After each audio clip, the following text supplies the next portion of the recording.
کہ جب انسان باشعور زیادہ ہو پر بے عمل بھی اتنا ہی زیادہ ہو، اسے بھی استغفار زیادہ کرنا چاہیے۔ آپ میرے سمیت کسی بھی آدمی کو چھیڑیں گے نا تو دنیا اور مافیہا کی وہ باتیں کرے گا، لیکن جب اس کا عمل دیکھا جائے گا تو کچا سا، پلپلا سا، کمزور سا۔ یعنی ایسے لوگ ہیں جو ماں باپ کی عظمت پر 6 گھنٹے تقریر کر سکتے ہیں، لیکن اگر ان کی اماں سے جا کے پوچھا جائے کہ بیٹے کا حال کیا ہے جی، تو کہتے ہیں بڑی تکلیف میں ہو، اپنے بیٹے کے سبب سے وہ بڑی آزمائش کا شکار۔ بھئی تیری 6 گھنٹے کی تقریر کا معنی کیا ہوا؟ تو لفظوں کے گورکھ دھندے کا ماہر ہے۔ لفظ، میں ادھر گیا ہوا تھا بڑی دور پنجاب کے ایک شہر میں، تو ایک صاحب مجھے کہنے لگے کہ میری 21ویں سالانہ محفل ہے۔ میں نے کہا آپ نماز پڑھتے ہیں؟ کہتے نہیں۔ تو میں نے کہا محفل کا کیا معنی رکھا ہوا ہے آپ نے؟ یہ کیا ہے، رسم ہے؟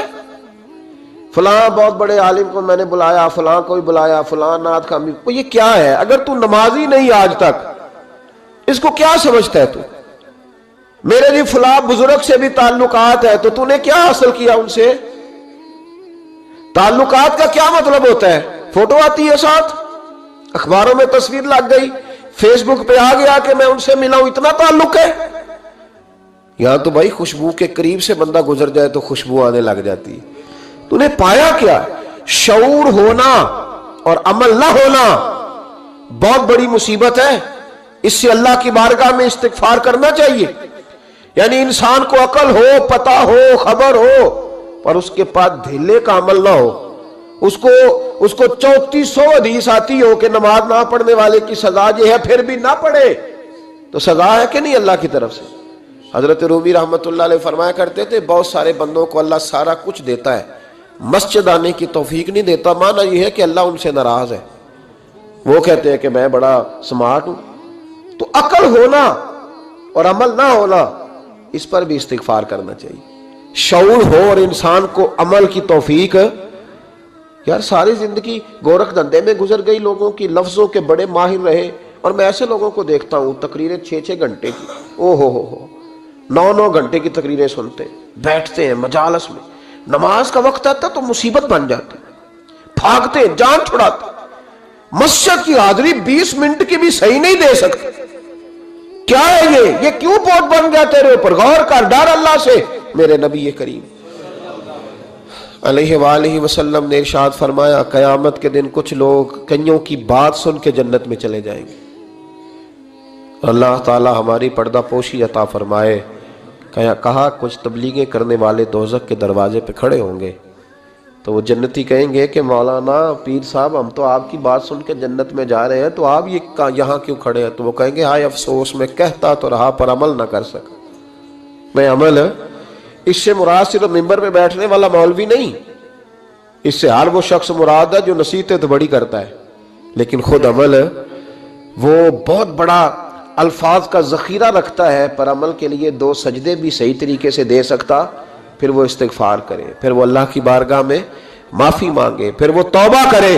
اس لیے کہ جو جتنا بڑا ہوتا تھا نا اس پہ خشیت بھی اتنی زیادہ طاری ہوتی، اس پر خشیت بھی اتنی جتنا۔ حضرت عمر فاروق رضی اللہ تعالیٰ عنہ کو زخم لگ گیا، شدید زخم لگا، آپ آ گئے، بڑی زیادہ خون بہ گیا ہے، بہت سارے صحابہ آپ کے گرد جمع ہو گئے، حضرت عبداللہ ابن مسعود بھی آ گئے، تو جناب عمر رونے لگ گئے۔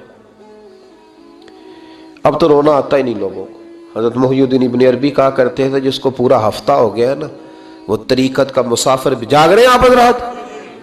کہتے تھے جس کو پورا ہفتہ ہو گیا نا طریقت کا مسافر بھی ہے پر اللہ رسول کی یاد میں رویا نہیں۔ فرماتے تھے مجھے تو اس کے ایمان پر شک ہونے لگ گیا کہ 8 دن ہو گئے اسے خیال ہی نہیں آیا۔ حضرت عمر میدان میں جس شخص کے کبھی پاؤں نہیں لڑکھڑائے، اللہ رسول کی بات آتی تھی تو دریا بہتے تھے آنسو، یہاں حال ہی کوئی نہیں، خشک جملے اور جناب موٹے موٹے تراشے ہوئے فکرے اور لفظوں کی ہیرا پھیری، اس کے علاوہ کوئی چیز نظر ہی نہیں آتی۔ حضرت عمر رونے لگے، آخری وقت ہے، تڑپ رہے ہیں، آنسو بہ رہے۔ حضرت عبداللہ ابن مسعود آ گئے، انہوں نے کہا عمر تیری ہجرت بھی بڑی باکمال تھی، تیرا اسلام قبول کرنا بھی بڑا ہی باکمال تھا، حضور بھی تجھ سے ہمیشہ راضی رہے۔ عمر تو روتا کیوں ہے یار؟ بات تو یہ ہے کہ جب تو نے خلافت سنبھالی تو پھر تیرے طریقے بھی باکمال ہی تھے، اور جب تو میدان میں اترتا تھا پھر بھی تیرے معاملات باکمال تھے، اور جب تو مال غنیمت بانٹتا تھا پھر بھی تو باکمال۔ یار ہر موقع پہ تو باکمال تھا تو جاتے دفعہ روتا کیوں ہے؟ ان کا استغفار دیکھو، ان کی توبہ دیکھو۔ حضرت عمر پھر رو پڑے، کہنے لگے عبداللہ لوگوں کو میری نیکیوں کا پتہ ہے، گناہوں کا تو نہیں نہ پتہ۔ وہ تو میں جانتا ہوں یا میرا مالک جانتا ہے نا، نیکیاں تو سب کے سامنے، پر من آنم کے من دانم جو اندر چھپے ہوئے گناہوں کے ڈھیر ہیں وہ تو میں جانتا ہوں۔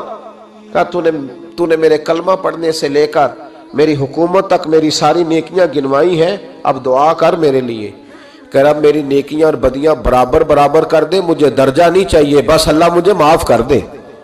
درجوں کی ضرورت نہیں ہے۔ یہاں تو لوگ درجات لے کے بیٹھے۔ حافظ کہتا ہے کہ میں جتنے آیتیں ہوں گی اتنے میرے درجے بلند ہوں گے، پہلے درجوں والا کام تو کوئی کرنا۔